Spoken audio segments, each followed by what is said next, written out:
to Jonathan Taylor. Huge hole. He's at the 30. He's going to go. 10, 5, touchdown. Jonathan Taylor made a man miss the line of scrimmage and then runs it into Pater in a one-handed INT. Are you kidding me? Kenny Moore. What a play by Nyheim Hines.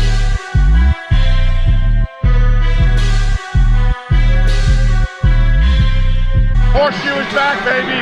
The horseshoe is back.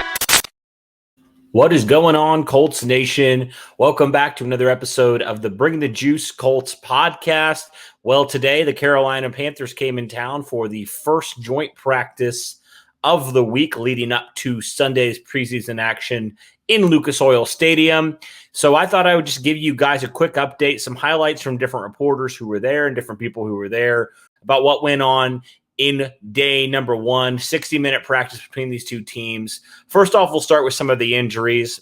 First off, Kwity Paye was in a boot. Still no word on the severity for him. Obviously, you hope that's just precautionary for him and that he can be out here hopefully within a couple days, maybe in a week, who knows, but hopefully it's sooner rather than later. Colts got back two of their offensive line starters, Braden Smith, who had a boot on a couple days, and Mark Glowinski, who had a rest day yesterday. So that's definitely good news to get both those starters back as well. Some other injury news, DeForest Buckner, Mo Alley-Cox also not out there today in today's practice as well. A couple things of note from different reporters. It seemed like when it comes to the quarterbacks, Jacob Eason had the better day as opposed to Sam Ehlinger, from what everybody has said. And it looked like the Colts defense overall was a lot more dominant again today against the Panthers, and the Colts offense was dominant against the Panthers defense.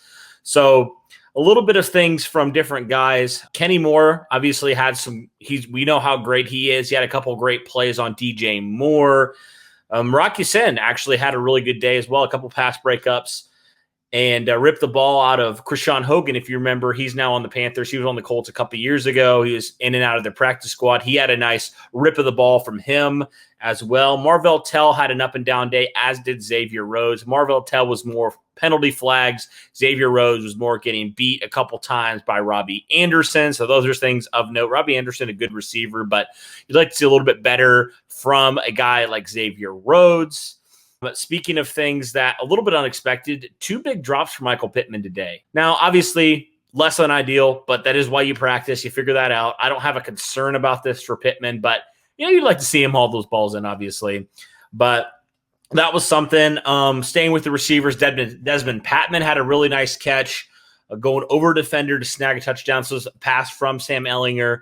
But the highlight of the day has to be Mike Strachan against number 8 overall pick, J.C. Horn. I mean, it wasn't just one play.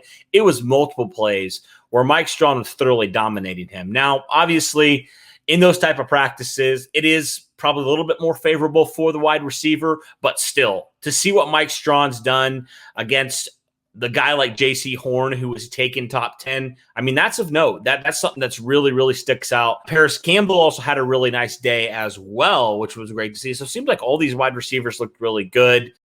Jim Irsay also addressed the media after today's practice. A couple things stuck out from what he was saying. First off, talking about Carson Wentz's injury, right?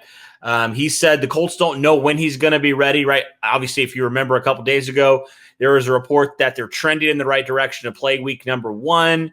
Irsay said he doesn't know when they'll be ready. He's told Carson Wentz himself that he has to wait till he's 100% till he's going to go.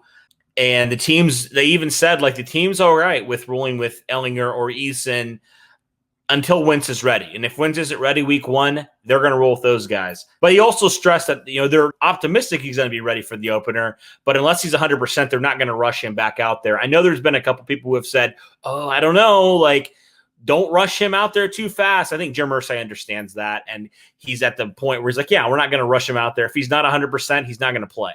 So I think that's definitely great news, especially, with Andrew Luck years ago, when, if you remember, a really meaningless game at the end of the year, Andrew Luck's clearly not 100%. At that point, he probably should have had surgery, but he's out there grinding it out. It looks like the Colts aren't going to ask Carson Wentz to do anything crazy like that, which is definitely great to see. It appears that they've learned from those mistakes in the past, especially Jim Irsay. Chris Ballard's the type of guy that he's not going to make that happen. He's not going to allow that to happen. He's not going to allow his quarterback to go out there when he's not 100% ready and further risk more injuries down the road. But yeah, guys, it was a pretty productive first day from all indications. It seemed like the Colts defense, even though they were missing 2 of their defensive line starters, they thoroughly dominated the Panthers today. And that's definitely great to see. You always wonder, okay, how's it going to translate? You're playing against Easton and Ellinger. How's it going to translate now to another defense, right? To another team, to another quarterback? How's that going to transfer? And it seems like the Colts defense is continuing to dominate. Great to see from guys like Rock Ya-Sin, who's just absolutely dominant. The defensive line, I heard, was just absolutely dominating the Panthers offensive line without those 2 starters, 2 guys you think will be really key roles this year. So overall, guys, that's the first impressions here of day number 1 of the joint practices between the Indianapolis Colts and the Carolina Panthers. We'll have a couple more of those leading up to Sunday's action. Thank you guys so much for tuning in. Really appreciate all your support. And as always, guys, go Colts.